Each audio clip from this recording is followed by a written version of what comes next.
All right, this is the unboxing of the Lancer Tactical Gen 2. I believe this is the, let's look at the model number here. Gen 2 M4SD 9-inch rail AEG, low FPS version. What does that mean? It's going to be great for CQB and those indoor fields, right? So that's why we didn't go for anything that's, 400 FPS or something. Let's check it out.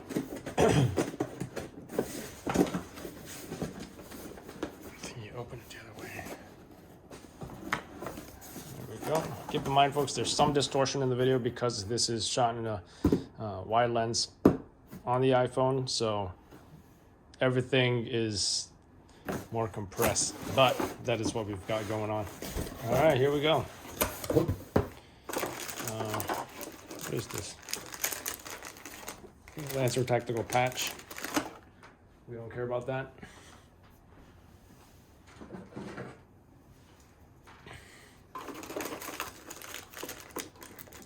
One-year warranty. Interesting. Manuals here. I don't care about that either. It appears it does show, though, out of curiosity, just the variety of Gen 2 AGs that they offered. This one is the SD, which I believe is this.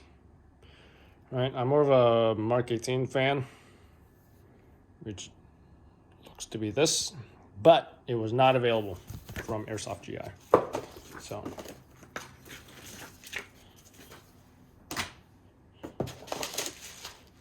200-gram BBs. I personally like the 2.5s because, in case you go outdoors, that's what you want. Includes a high cap magazine. From what I understand, it's 300 rounds. I just think they're great for, I like to use mid caps, but I like to have high cap for emergencies. 9.6 volt, 1600 mAh battery. Nunchuck, which goes in the stock. And of course, a charger. I heard smart chargers are much better, so I don't want to use that. So I'm already looking at this, and everything just looks really dusty, right? And I will say, when I saw this online, the rails appeared to be shorter, but upon looking at it in real life, it's actually a pretty nice, decent size, I think. So decent weight, I'd say. Decent weight. Check out the back. I really want to wipe this down. Just look how dusty this is, right? But I'm already liking the size of the rails and the and this SD here. Now you can't twist it. You can't take it off.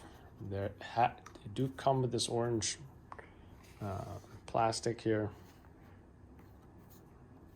I'm sure you can take it off somehow or just paint over it or something. But you see there's a pin here too. I think it has something to do with that, where you can remove this. Or just paint over it, right? Definitely gonna wipe this down because it is dusty. So, also comes with an unjamming rod. This is great to have. Where did this warning sticker go?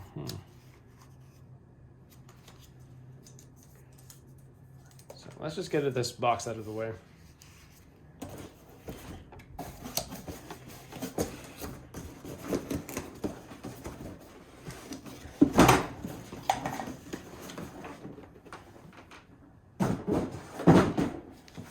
There we go. And now, more importantly, let's compare it to the other Lancer Tactical. This is the traditional M4. I wonder if we can, right? That's a better view, although it is getting cut off here. Does show more accurately the size that we're looking at as far as the stocks go. You can see a difference here in the size. Now, it looks like this is the Mark 18 size, right? the Mark 18 size rails, right? Which if it was on here, the Mark 18 usually extends to about there, eliminating the need for the front sight post, and just gives you that additional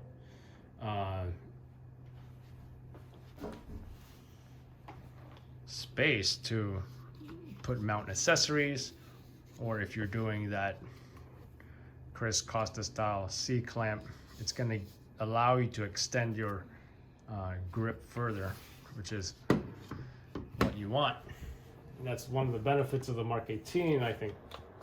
So again, to more accurately compare it, you can see how it did away with that front sight post, because who cares about front sight post when you've got your flip up sights. Lots of dust on it, by the way. Yeah, and then of course if you added a suppressor to your Mark 18, it's gonna extend it even further. But with this type of suppressor on it, obviously it's just for show, and it also is concealing an inner barrel. You're not going to you don't have the length of a Mark 18 and a suppressor. You just have a Mark 18 style M4 with a shorter suppressor, which you can't remove because, like I said, it's concealing that inner barrel. I do want to wipe this down and come back to this unboxing where we're going to attach some of the items on here. All right, so clean this off a bit. So I do want to set it up for us to be using it, right? Let's see what I'm going to do so far. What I do want is for this gun to have the this is the knockoff Aimpoint one, by the way. In fact, I should have done this earlier.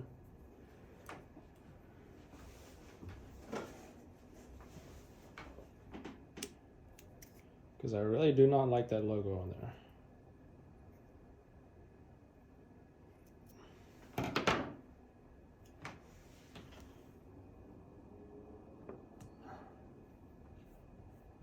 There we go.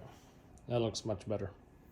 So yeah, first thing I'm going to do is take that optic and I'm going to place it on the new gun.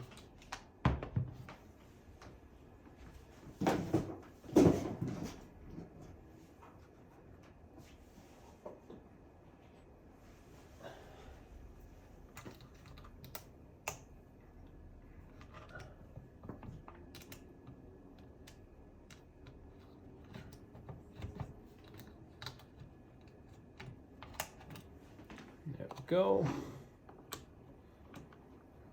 And I like it to be centered right above the mag well. There we go.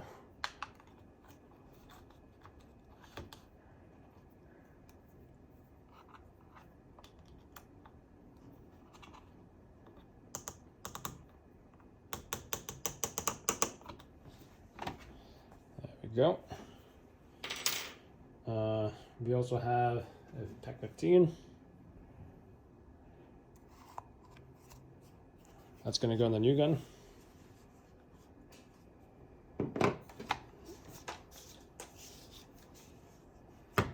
Again, I have not used a Mark 18 style rail, the 9-inch, in quite a while, quite a few years, and pretty excited to do that because I really do not like the what do you call this, SubMod Block 1 or something like that. Really don't like that. The only reason I have that because that's what they had available. But ideally, I wouldn't be using that because big fan of the Mark 18. Not sure this is a true Mark 18, but it's close enough. And this goes usually all the way forward over here.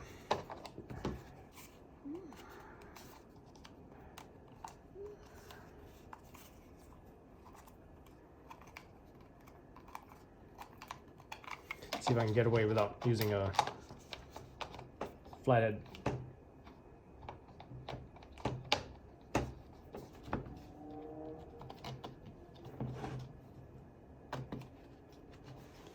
think we're gonna need one.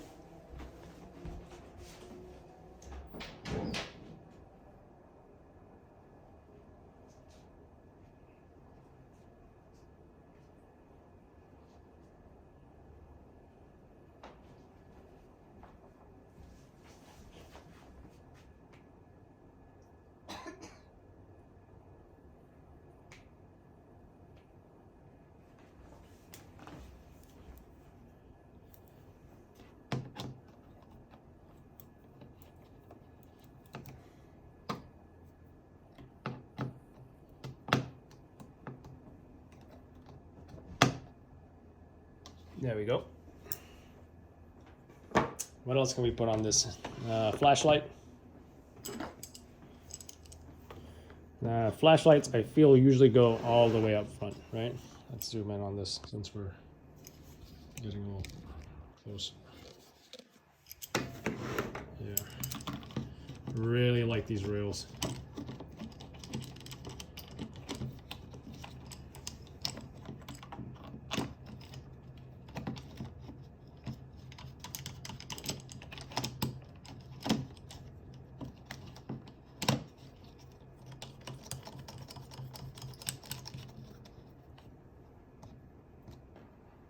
And then this pressure switch can go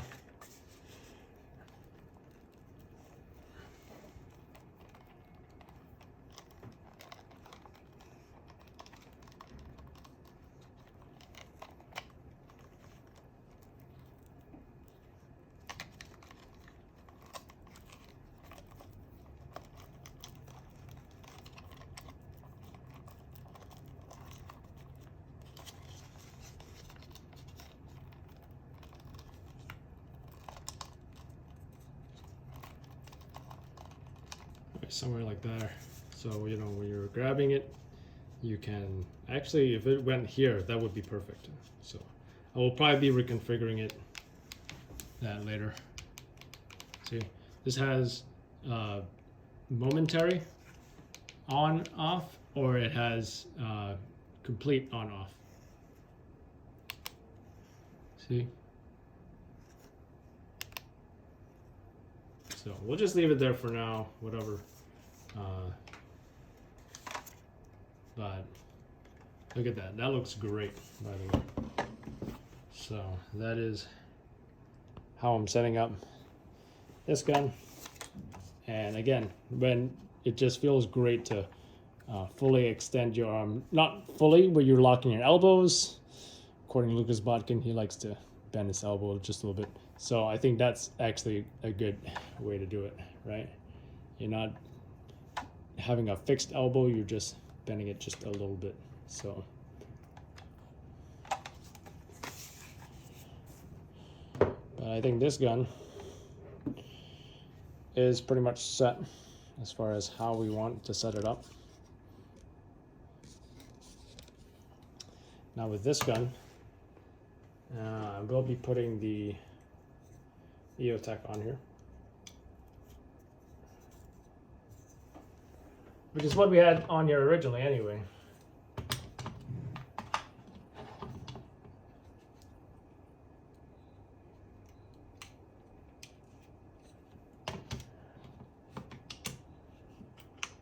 There we go.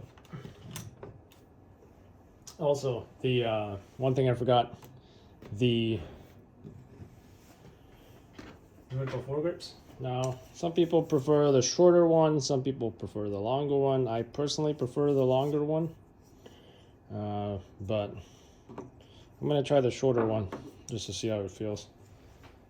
And that is gonna go, so you've got to get a feel for it. If you're holding it like this, then you probably want right below the pec. Right below the pec 15.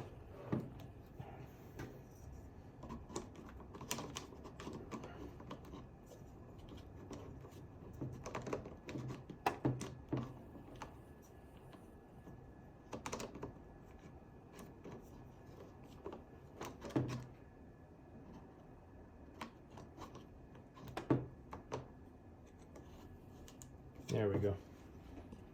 Let's try it out. Oh, that feels perfect. That feels perfect. Look at that. That's how you want to grip it.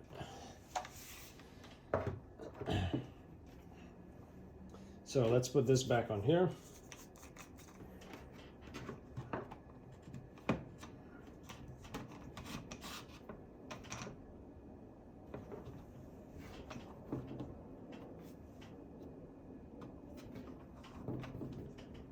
There we go. I think we're pretty much set, except we got the sling. Now, I do love using the QD adapters, right? Now, you can get an MS, this is, what is this, an MS2 or whatever, right? What I did is I just bought the sling itself. I did not buy it with any attachments. You can buy the QDs separately, attach it, and use it on your weapon. All right, comes with something like this. Let's zoom in. And all you've got to do is install the QD on your rail. All right, now if your stock has a QD compatible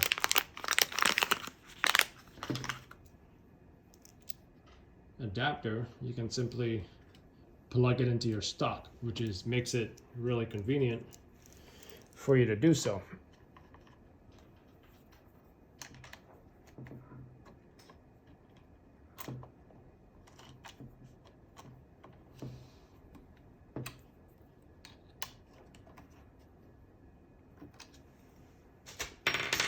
So, like they have the adjustment on your weak side or support side, because you really actually can't adjust it if it's on your right side. So simply, anyone new to the QD system, you simply press this and stick it in. And it's good.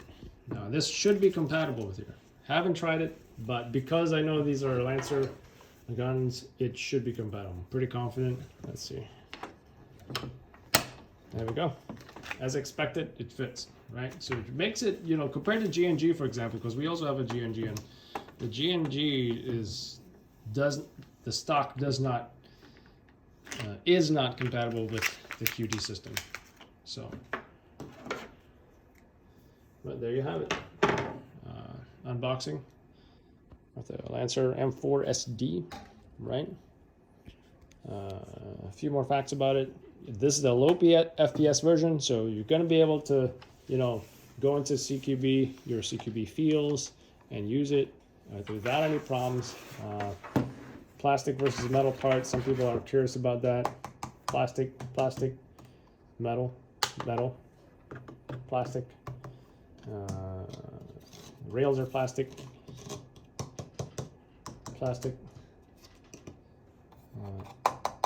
Magazines, metal. These trigger and the trigger guard is metal. Also plastic. This, I think this is metal, yeah. And of course, stock is adjustable. Right? I'd probably like to have my stock around maybe something like that. So, yeah, that is it, folks. Let's get a view for the other side, how it looks and how I have it set up.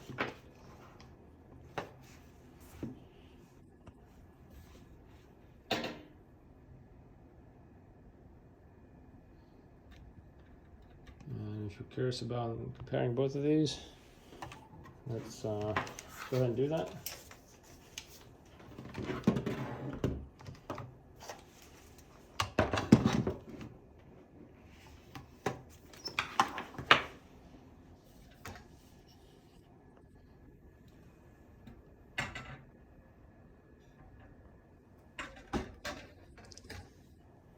And there you have it. Let's compare it weight-wise as well. I want to say this feels lighter because most likely of the Aimpoint T1 replica. It's probably one reason. Again, I don't have a flashlight on this. Probably will be getting a flashlight for it. But also, this may have a battery in it. I'm not sure though. Got to check. The battery, of course, is going to add weight to it as well. So, all right, folks. Thank you for watching.